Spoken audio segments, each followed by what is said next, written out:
Республика журналистларының традицион бәллүр каләм конкурсында безнең Татарстан дәүләтле радиокомпаниясы берничә бүләккә лайык булды.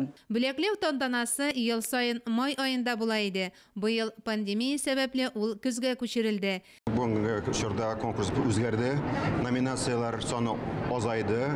Шуңа күрә һәр номинациянең бәясе үсте. Монда чынлап та ел барышында эшләгән, иҗат иткән һәм үсешкә ирешкән кешеләр генә алды. Кичә безнең кульминациясе республика җитәкчелеге исеменнән тапшырылачак гран-при Lada Grant автомобиле булачак. Хәтерегезгә бик зур рәхмәт, исәнлек, саулык, тазалык барыгызга. Ел журналисты номинациясендә хезмәттәшебез Вести тапшыруларының баш мөхәррире Диана Василова җиңеп чыкты. Татарстан радиосы дәүләт күләм проектларны яктыртуда иң яхшы редакция исеменә лайык булды. Татарстан радиосы номинант булып чыккан икән. Ул дәүләт күләм проектларның тормышка ашыруы ничек план, конкрет бу районга, бу республикага нәрсә бирә ул. Без шуны истә алып, мөһим икән искә алып, без алдан ук планны шулай тизергә уйлаган идек. Һәм мондый вакытта депутатлар да, дәүләт советы да контрольдә тоткачтан, әйдәгез бергәләп, ни дип булмасмы, депутатлар да чыгыш ясар, район җитәкчеләре дә, авыл җитәкчеләре дә.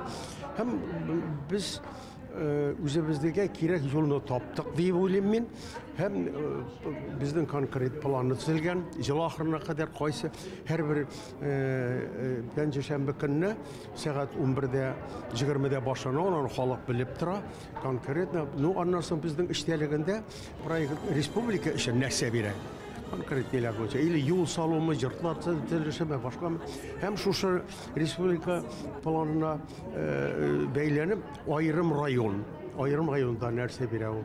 Нәрсә бирә, күпме акча бирелгән, кая нәрсәләр була, конкрет сәләргә аңлатырга тырышабыз. Һәм шулай бара.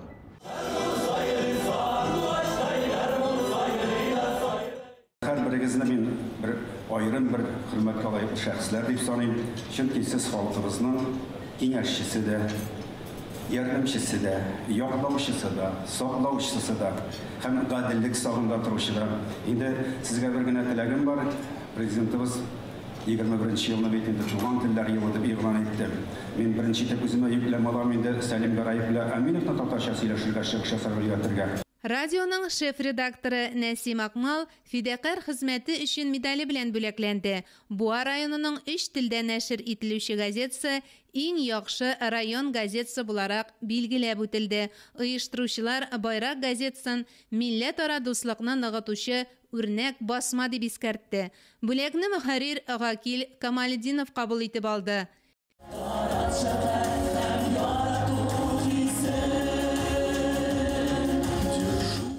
Республикабызда журналист гаиләләре дә бар. Шулар арасында Кыямовлар гаиләсе быел тантаналы рәвештә Татарстан журналистлар берлегенә кабул ителде. Гран-при присуждается Балашову.